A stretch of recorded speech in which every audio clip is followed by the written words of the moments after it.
Okay, back here again, and today I'm going to be talking about how to be a successful attacker in Tiberium alliances. Now, a lot of people, they believe that they are really good attackers, and they may be, but what I'm here to show you is how to be the best attacker that you can possibly be. Alright, so first of all, let's go back to my main base. So, say, if I was going to attack this outpost, what I would do is, of course, counteract every single unit as the best as I can while getting to my goal. Now, depending on the defense of the base, this goes for both player bases you're attacking, Forgotten, and well, that's actually it. Just players are Forgotten.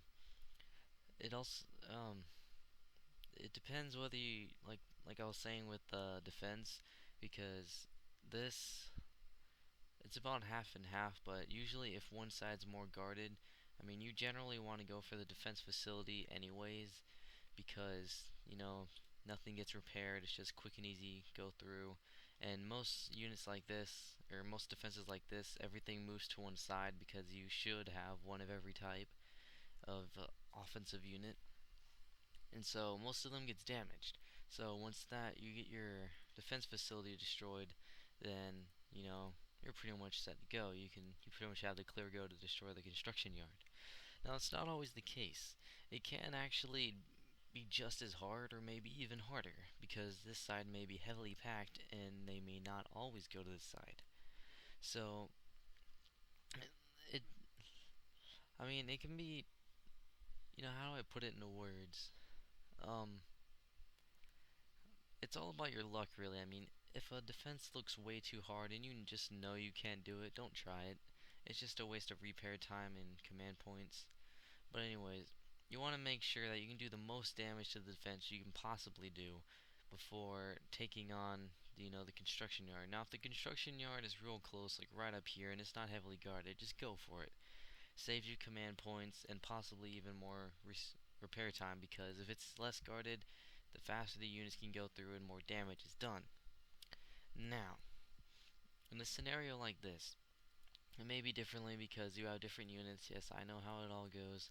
I'd want to have orcas going through here if I were attacking the construction yard and not the defense facility, because I want to get these guys out of the way. And I also want to get this guy out of the way because I can't send in either my commandos or my missile squads. Now, what you want to do, you may be thinking, well, what about the rifleman squads? Well, the rifleman squads are kind of like cannon fodders. You just send them in to take damage most of the time. So these could be used to cover for the commando, or could be used to cover the missile squads or missile squad. But always and always, it depends on what you have and how you like to play. But I always play it safe and have my Firehawks, or if you're not, Vertigos, in last. This way, because I mean, if there's a lot of anti-air, it's kind of, I'm trying to put it in good words, because there's a lot of times when the defenses are a really pain, because there could be the buses and there could be the missile squads all mixed up in turrets. But I guess I won't think about that, because if you know how to do this, you can figure that out. And so you gotta basically distribute out your units. Now, commandos, you've always got to set them in a straight path to your target, because you want them to hit the one that they hit, because they have a very limited amount of ammo and do massive amounts of damage. You also want your structure busters to get as close to the building as you possibly can. Now, in this scenario, I want to have my paladins, at least one paladin, back behind, because I want to play it safe in case this scrap bus gets way too close to my Firehawks, and it'll at least absorb a tiny bit of damage. Same goes for this one.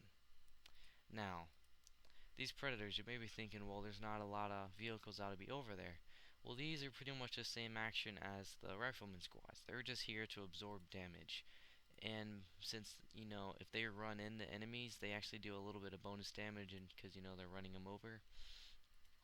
So it's pretty helpful. So I'm going to send them in first, get my guardians up and ready, have my missile squads, and these guys, when they're hanging out, you usually just deactivate them. Now, I know this isn't the best format. I'm just giving a basic or a basic formation to know how you can arrange them. And then, like I've said and I've stressed about in my in the first episode of this, you want to have CNC script because of this, mainly because this little button right here, the simulate. It showed you what would happen before you attack, so no resources are wasted. You can speed it up, you can slow it down, you can stop and fix it, and you can see all that'll happen. So we'll just watch and see how this goes.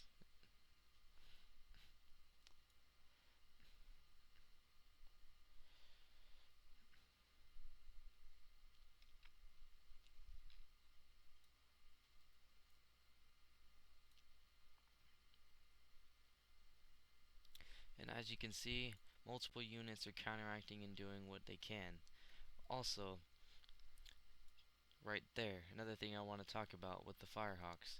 If your units are mm, less than 3 units away from it, don't be discouraged if your units get mowed down halfway there or almost to the buildings. If you can do it this much, you're doing very well.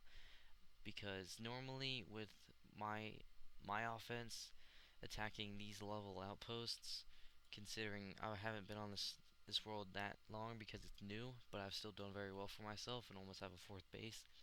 My units are not that high. Also, it comes into play if you use funds. I have never used funds. This is actually left over from when they gave away free funds, but I actually plan to be using funds, and I'll actually be using them today. As a matter of fact, I'll be buying them because in order to get far in the game, that's just how it works. Money always gets you everywhere. Well, not everywhere, but most places. And as you see, I am 1007, and I do not like that. I like to be low because on other worlds, if you remember from my first episode, I was pretty high, and I have a high offense, but it could be higher. That's the bonus to them. It's not it's not like you can just overpoweredly leveled up. You have not the packages. Where are they at? Yeah, you got these. You got the supply points. These prevent you from using too much, so it's not overpowered. You can buy all that you want. Say, say if I had a ton of money and I burned it, and I bought 500 of these. I could only use as much as I can use in that day. So as of right now, until I rank up, I cannot do anything. So that's just how it works. Because I've been using a lot of those from attacking bases.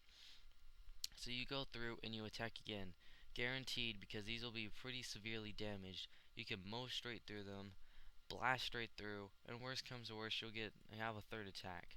But I mean, look at all this. It's pretty good for a level 20 outpost, and I mean, that's just one or two upgrades, and one or two upgrades can go a long way. Because I mean, you could upgrade your harvesters. I'm not too sure for my place, yeah, because I need about 1 million and all that. But I could upgrade a couple other things with 300,000. I could, you know, level up that, plenty other things, my defense, and besides that, for attacking, since there's not that many things I can show you, um, no, that'd actually be something else. But yeah, I guess that's all I can show you for now, unless I can think of something else. Um, Alright, I hope you guys enjoyed this video. If you liked it and it helped you, please leave a like. It lets me know that you guys want to see more, and it also boosts my satisfaction to put out more videos because it's always nice to have a like drop by. Thank you for watching again, and see you guys later.